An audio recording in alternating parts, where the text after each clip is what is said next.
reporting to you live at the European Trading Center. Before we get ahead of ourselves, here's a shot of Med with the weather. Thanks, guys. The next week in Belgium looks like more of the weather we have been having. Temperatures will be anywhere from low zeros and high 20s. Trading is going to slow down because of the river are beginning to freeze up, and the snow is making land trades longer, if not stopping them completely. Now, it's back to Niles and James for the trading breakdown. Thanks, Ashad, for that lovely weather report. In other news, the guilds that have been forming and gaining strength ever since the early 1200s are now officially an association comprised of craft specialists, such as silversmiths and merchants. The guilds regulate the business practices of their members and trading goods. yeah, and arguably the other known groups of guilds is the Hanseatic League. That was founded in 1241. The Hanseatic League was a political group that dominated the commerce of the Northern Europe region. They have been leading traders from Germany to Northern Europe to their destination ever since. So if you're good with your hands and very skilled, you should see if you can get a job there. And don't worry about your wives or daughters, because although they're very male-dominated, they allow wives and daughters of their members to travel with them. That is true. Hold on a second. I am just receiving confirmation that our camera crew has found or following a group of traders. Here's an exclusive look at what goes on a normal trade. Wow, Nick, I can't believe that we're traveling over these vast lands. You brought the weapons around in case we get attacked? Oh, of course. I wouldn't think to leave home without our protection, knowing how dangerous our job is. Enemies already know what's good when they see us, you know. Carrying all these bulk loads of clothes and food makes us a really prime target in these areas. You're right. But where are we headed again? To the wonderful city of Florence, Italy, to pick up a couple of bulk loads of wool clothing.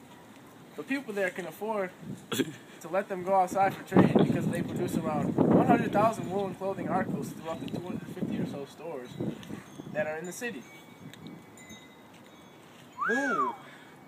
Well, at least we know we're going to be warm during these travels.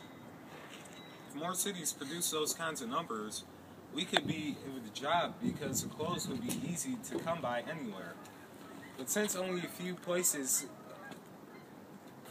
produce good clothes, we get to make the money from the people around Europe that aren't as fortunate as those who do produce the clothes. Interesting. Yes, but have you heard of the revolts going on over there? Nope, I haven't had the slightest idea what you're talking about. Good. The wealthy trade merchants that sell the clothes to us pay their employees very poor wages that go along with horrible hours. Rumor has it that workers at the lower level, artisans, have already begun to revolt in some places, and more are soon to follow their lead. And that affects us why? It's simple. If the people that make the goods stop making goods, then there's nothing for us to trade. It's like a cause and effect. I bet the workers will get what they want and desire and deserve because those wealthy merchants can't make any money if they have nothing to sell. Alright, let's go then. Let's go.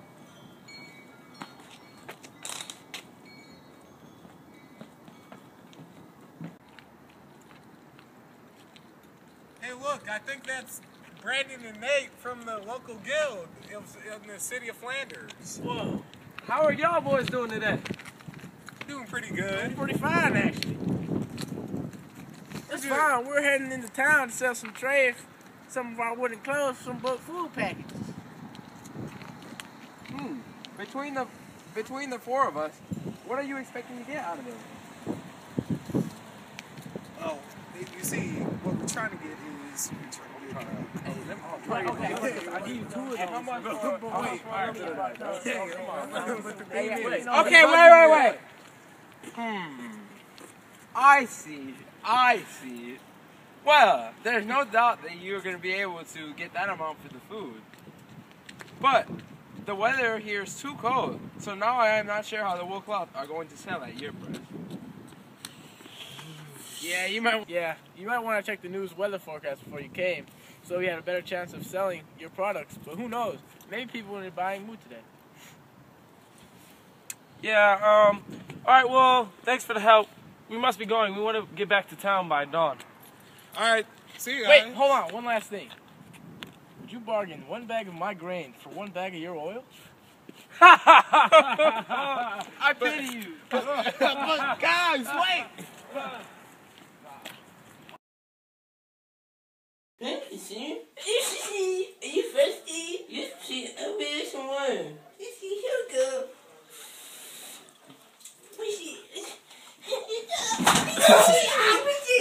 It's everywhere. We see Ollie. We see Ollie. It's okay. We're rolling. We're rolling. We see we're rolling. We see. Yeah, we see.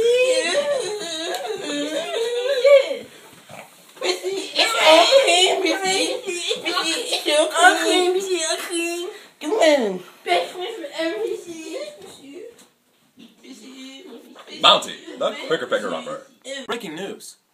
Today, 10 more people have died from the bubonic plague. It's very disturbing news.